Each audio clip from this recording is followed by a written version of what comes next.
Hi, it's me again. Welcome to my clinic room. I just thought I would try and run through using the anaesthetic spray in a bit more of a practical sense. I'm just doing this quickly between visits, so it's very informal. It might be a little bit Blue Peter because I've had to use some plasticine to try and recreate a cervix, so please just bear with me. It's just really to give you an idea of what we do so that you feel a bit more confident about going forwards using the anaesthetic spray. So when we're ordering the anaesthetic spray, you get a box like this, which is your xylocaine. 10%. I put a picture on the video. We tend to order this on prescription, and then separately we get these set of nozzles which contain 50 of these disposable nozzles. This, as I say, costs about £30 from the medical distributors that we're all linked up to in general practice. I'm not quite sure how it works in hospital, but I'm sure they'll be able to get it for you. And inside each of the boxes comes your spray. It's got a lid that just easily pulls off, and then you've got your disposable spray which fits on top. In terms of shelf life, we had a quick look at this, and as long as you store it at normal temperatures, which it recommends, it actually has a shelf life up to the expiry date. So for this one, it's May 2023. So it gives you a really good shelf life. It doesn't have to be refrigerated, so we just keep it in our normal tray. And this one bottle can give up to 500 sprays. So it's got a good shelf life, and it can be used for a long time, which is perfect for general practice if you're maybe only fitting a couple of coils a month. So one of the biggest challenges is that the bottle is not disposable. So that leads to concerns about infection control. Now, I'm going to show you one of my top tips, and it's rather embarrassing and it does look very Blue Peter, but it's one of the things that I do to try and reduce potential cross-contamination. So what I do is I get a normal disposable glove, put a little hole in one of the fingers. You can actually just poke the nozzle through, but I tend to just put it with a sharp pair of scissors. So I tend to put the glove over the nozzle, the spout down one of the gloves, and it pokes out the bottom.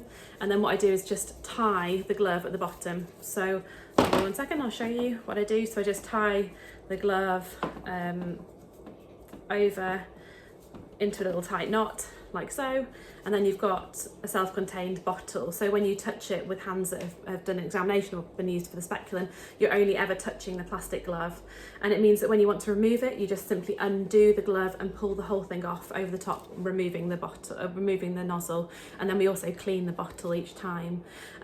One of the other top tips to remember is that you need to sort of prime the nozzle. So when you first put the disposable nozzle on, you do need to practice spray it a couple of times in order to fill this bit with anaesthetic. Otherwise, when you go to spray the cervix, you'll have a few pumps that don't have any spray in. So yeah, that's just two options to have a bit of a think about.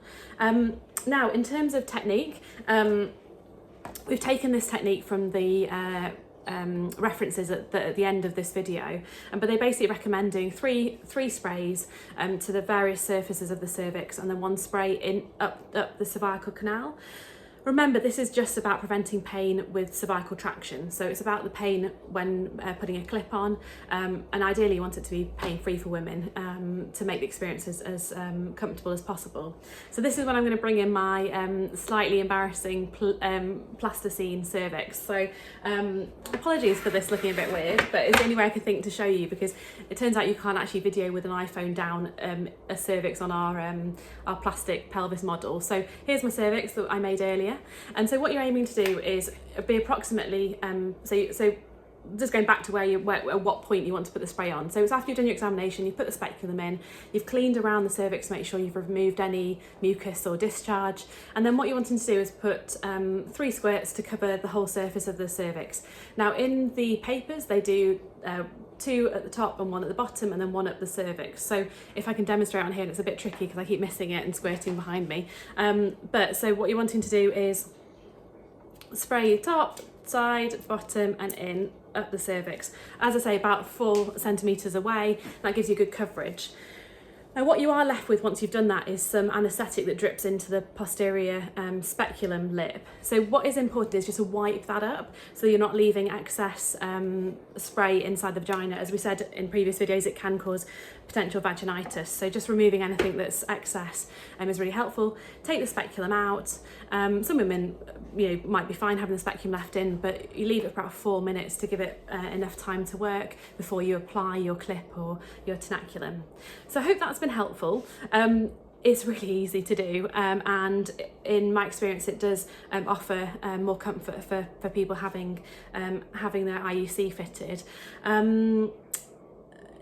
The main challenge is keeping that infection control, and it's all about what your patter is with how you do your IUC fittings. So some people double gloves, some people do other things, some people might have an assistant with them that can put the spray on the cervix, but really it's just about finding what works for you. So I hope that was helpful, and I've just done a little diagram to show you how and where I put the spray. Okay, thanks.